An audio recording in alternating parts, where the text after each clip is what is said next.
Hello, my name is Mario G, and I'm going to show you my final project, which is a study on the immigration datasets. First of all, let me give you an overview of the entire project. In the project, I used the dataset for immigration in America. It is an abstract of tables that provides data on foreign nationals who, during a fiscal year, were granted lawful permanent residence, were admitted into the United States on a temporary basis, applied for asylum or refugee status, or were naturalized. The data was recorded from 2005 to 2014 and covers immigration from many countries and areas. My focus in this project is the refugees from Syria, which is a global issue nowadays that has a lot of countries involved. Now let's jump into the abstraction of the dataset.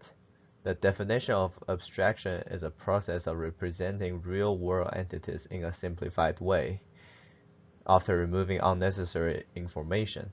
In this project, the real-world entity is a dataset of immigration in America. The dataset includes information of the number of immigration, where they came from, and their data of arrival. The question proposed in this project is about the number of immigrants from Syria. However, there are still some limitations in this dataset. First of all, some of the immigrants were not recorded due to various reasons, such as illegal immigration and border hopping, which may cause the numbers seem short. Second, due to the arrangement of the dataset, it is hard to group immigrants by the continent that they came from. You can only group them by the countries of their birth or their last residency. Third, the data is only recorded from 2005 to 2014, so you cannot see the data from the most recent 3 years or before 2005. If we can see the data for the past 20 years, the trend will be easier to observe. Now let's look at the structure of the dataset. The immigration dataset consists of three main categories: country, data, and year, where data is a dictionary that includes enforcement, legal permanent residences, naturalizations, non-immigrant admissions, and refugees. Naturalization is an integer, while all the other four keys are all dictionaries, and they group immigrants into more specific categories, such as birth and last resident. And now we'll jump into questions in this project. The first question proposed in this project is, what is the trend of the numbers of refugees arriving in America from Syria? And on the right, you can see the code I have used to approach this question. I made an empty list to record the data, and I set the country specifically to Syria. And this is a visualization that I got from Python. As we can see, the number of refugees from Syria remains low until 2013, when there is a major growth in number. We can make the assumption that this happened because of the riot in Syria. My second question is, what is the trend of numbers of people who became American citizens that is from Syria? For this question, I use a similar approach as question 1, and here's what I have for the answer. As we can see from the graph, the number of people who became American citizens from Syria had a major decrease in 2007 and a major growth since year 2010.